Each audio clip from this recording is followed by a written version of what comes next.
Satu gedung ini semua jendela ditutup dengan besi. 80 karyawan terjebak di dalam.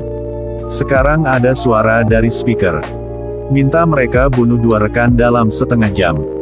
Semua orang panik. Ingin cari bantuan tapi tidak bisa. Ketika jendela terakhir ditutup. Terisolasi dari dunia luar. Seorang pria marah tendang ke pintu. Tapi tidak berhasil. Staf di gedung ini ingin mencoba menggunakan mesin las. Tapi melihat pintu tidak rusak. Bahkan suhu juga sangat dingin seperti es. Semua pintu darurat ditutup. Sekarang satu kelompok naik ke atap ingin minta tolong sama dunia luar. Leota melihat satu penjaga di bawah. Mereka teriak cari bantuan. Tapi penjaga berbalik dan melihat. Lalu mulai minum kopi lagi. Tidak peduli mereka. Saat mereka putus asa, seorang gadis ditembak jatuh. Ternyata sudah habis setengah jam. Saat itu seorang di lobi juga meledak kepalanya. Semua orang berpikir mereka ditembak. Langsung panik lari kemana-mana.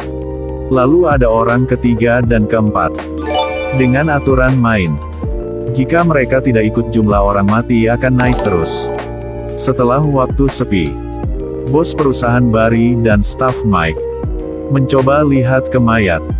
Dan melihat itu bukan luka karena pistol. Tapi meledak dari dalam. Mike langsung bereaksi, ketika mereka direkrut oleh perusahaan dengan dalih memperhatikan keselamatan karyawannya. Dan telah pasang GPS di kepala mereka. Sepertinya sekarang telah menjadi bom. Rencana bunuh orang telah dibuat dengan waktu yang lama. Mike langsung mencari pisau dan masuk ke toilet. Membuat garis di belakang kepala. Sekarang ada suara dari speaker. Cepat lepaskan pisau. Jika tidak kami akan aktifkan bomnya. Demi nyawa, Mike hanya bisa tinggalkan pisau itu. Lalu mereka menemukan 3 CCTV di dalam sana. Semua tindakan mereka telah direkam. Di sisi lain Barry juga berpikir cara untuk selamatkan hidup sendiri. Dia panggil penjaga minta kunci ruang senjata. Tapi Evan langsung mengerti. Jadi dia menolak kasih kunci. Sekarang speaker mulai kasih misi. Minta mereka. Dalam 2 jam kemudian. Harus bunuh 30 orang. Jika tidak akan ada 60 orang akan mati.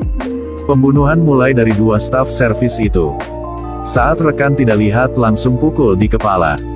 Rekan mati di tempat. Gadis di dekat tidak sengaja melihat adegan itu. Staf langsung tangkap dia.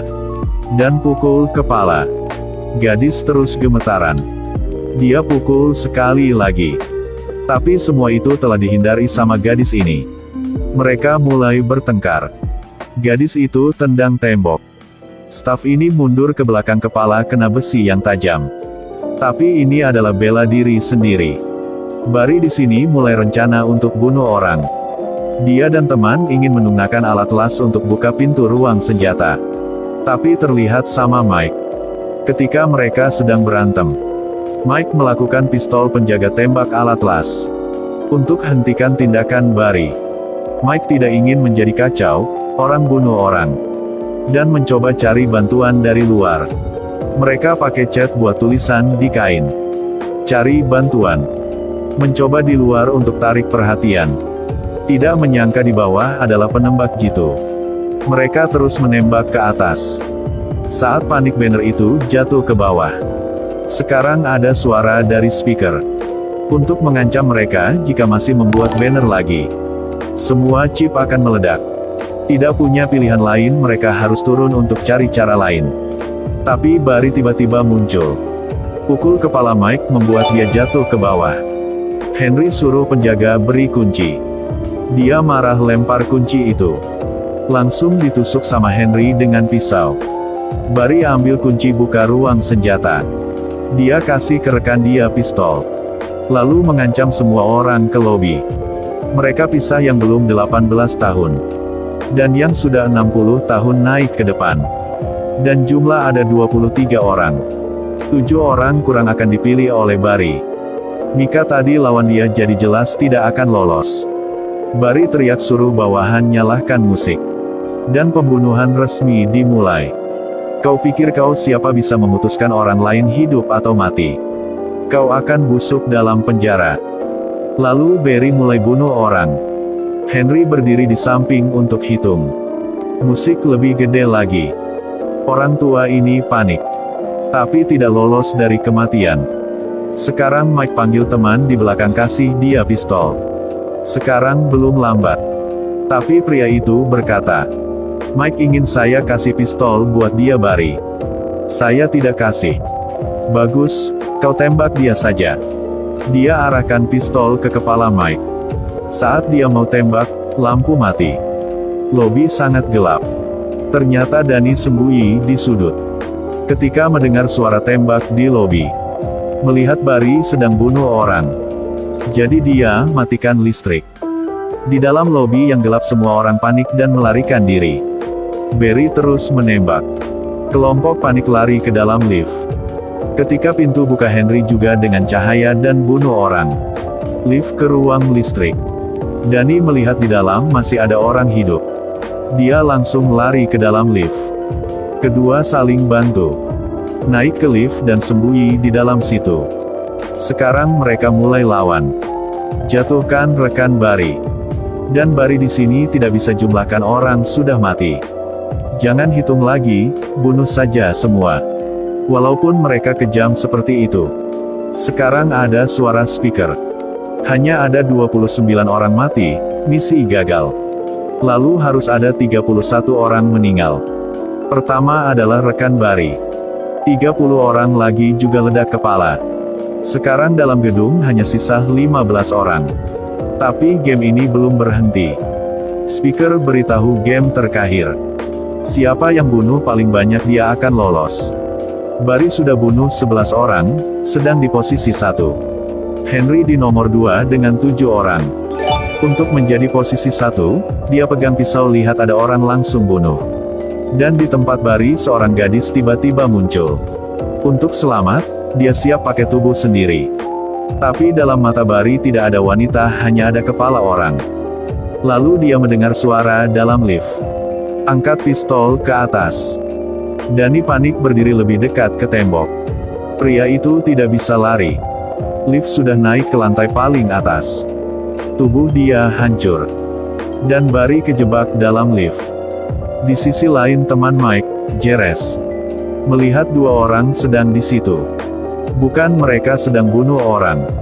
Tapi sedang kumpulkan bom. Ingin hancurkan pintu besi itu. Jerez merasa ini adalah cara paling baik. Jadi panggil Mike kemari. Di jalan, dia menemukan seorang wanita tua. Tapi Jerez tidak seuntung itu. Dia menemukan Henry. Jerez menembak lebih dulu tetapi hanya menembak di tangan. Dia langsung balas. Tembak mati dua pria itu. Jerez menekan dia dengan meja. Lalu pegang kapak 500 pun untuk habisi. Di sisi lain akhirnya Mike juga bertemu dengan Jerez lagi. Tapi seorang gemuk tidak tahu dari mana. Lempar botol anggur ke wanita tua tadi. Api langsung menelan dia. Mike dan Jerez langsung melarikan diri. Tapi temukan Barry di tangga. Kedua harus lari ke arah balik. Dihajar sama Barry, di depan adalah pria gemuk itu. Untungnya mereka lari cepat. Saat pria gemuk itu ingin serang lagi. Ternyata rekan dia Barry sudah datang. Di sisi lain Danny sedang ingin melarikan diri. Lift baru buka sudah bertemu dengan Barry. Sekarang hanya sisa dia, Mike dan Jerez. Tapi Jerez karena kena peluru Barry tadi. Hilang banyak darah jadi meninggal. Mike menangis. Bersumpah akan bunuh Barry untuk balas dendam. Dia sembunyi di sudut lalu tiba-tiba muncul. Naik ke atas dorong Barry jatuh. Terus memukul kepala dia. Barry balas. Kedua bertengkar. Barry ambil pistol di lantai. Mike pegang leher. Lalu ambil besi yang tajam dan pukul ke kepalanya. Dan seperti itu Mike menjadi orang menang. Pintu baru dibuka. Prajurit bawa dia keluar. Lalu bawa ke gudang tidak jauh dari sana. Orang di dalam adalah orang di belakang ini semua.